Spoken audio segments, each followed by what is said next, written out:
انسانی وجود کا ایک مکمل وجود ہے، تاہم اس کے دو حصے ہیں، مادی وجود اور روحانی وجود۔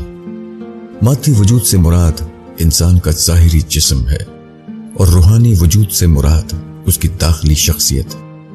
دونوں ہی حصے اپنی جگہ پر اہم ہیں، مگر دونوں کی حیثیت ایک دوسرے سے مختلف ہے۔ موجودہ زمانے میں جو تمدنی ترقیاں ہوئی ہیں اس نے انسان کے مادی حصے کے لیے بہت زیادہ سامان فراہم کیا ہے۔ اس کے بعد انسان کی خارجی شخصیت کے ڈیولپمنٹ میں بہت زیادہ اضافہ ہوا ہے۔ خارجی شخصیت کی خوشنمائی، اس کی صحت مندی اور اس کی راحتوں اور آسائشوں میں اتنی زیادہ ترقی ہوئی ہے جو اس سے پہلے تاریخ کے کسی دور میں نہیں ہوئی تھی۔ مگر جہاں تک انسان کی داخلی شخصیت کی بات ہے، اس میں برعکس طور پر کوئی قابل لحاظ ترقی نہ ہو سکی۔ یہ کہنا صحیح ہوگا کہ انسان کی داخلی شخصیت ایک قسم کے فاقے میں مبتلا ہے۔ ظاہری طور پر خوشنما جسموں کے اندر ایک غیر صحت مند روح چھپی ہوتی ہے۔ انسانی شخصیت کے اس تضاد کو سمجھنا اور اس کا حل دریافت کرنا بہت ضروری ہے، ورنہ انسان کی حیثیت جنگل کے اس جانور کی ہو جائے گی جو ہرا ہرا چارہ کھا کر جسمانی طور پر فربا ہو گیا ہو، لیکن اندر سے وہ ایک حیوانی وجود کے سوا اور کچھ نہ ہو۔ انسان کو اس بحران سے بچانا فوری طور پر ضروری ہے۔ اس بحران کا سب سے زیادہ سنگین پہلو یہ ہے کہ انسان کی جسمانی فیکلٹی تو خوب کام کر رہی ہے، مگر اس کی دماغی فیکلٹی تقریباً معطل پڑی ہوئی ہے۔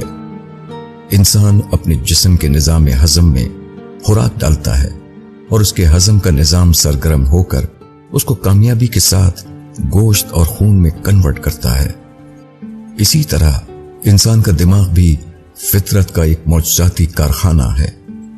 دماغ یہ صلاحیت رکھتا ہے کہ وہ خارجی معلومات کا تجزیہ کر کے ان سے اعلیٰ نظام افکار بنائے، وہ حکمت کے اعلیٰ مرتبے کو حاصل کرے۔ مگر انسانی دماغ کا یہ معجزاتی کارخانہ موجودہ زمانے میں اپنا کام بہت کم کر پایا ہے۔ اس محرومی کا سبب یہ ہے کہ آج کے انسان کے پاس اپنے جسم کے تقاضے پورے کرنے کا وقت ہے، مگر اس کے پاس اپنے ذہن کے تقاضے پورا کرنے کا وقت نہیں۔ آج کا انسان اعلیٰ حقائق پر سوچنے سے معذور ہے۔ آج کے انسان کے پاس کتابوں کے مطالعے کا وقت نہیں، حالانکہ کتابوں کے مطالعے کا مطلب ہے تاریخ کے اعلیٰ انسانوں کی صحبت میں بیٹھنا اور ان سے تبادلہ خیال کرنا، اور اس طرح اپنے ذہنی ارتقاء کا سامان کرنا۔ اس کا مقصد یہ ہے کہ انسان اپنے وجود کے جسمانی حصے کی ضرورت کو پورا کرنے کے ساتھ اپنے وجود کے دوسرے حصے کے تقاضے بھی پورے کرے۔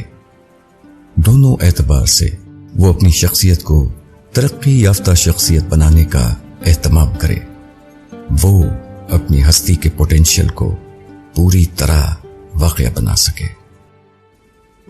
وحید الدین خان۔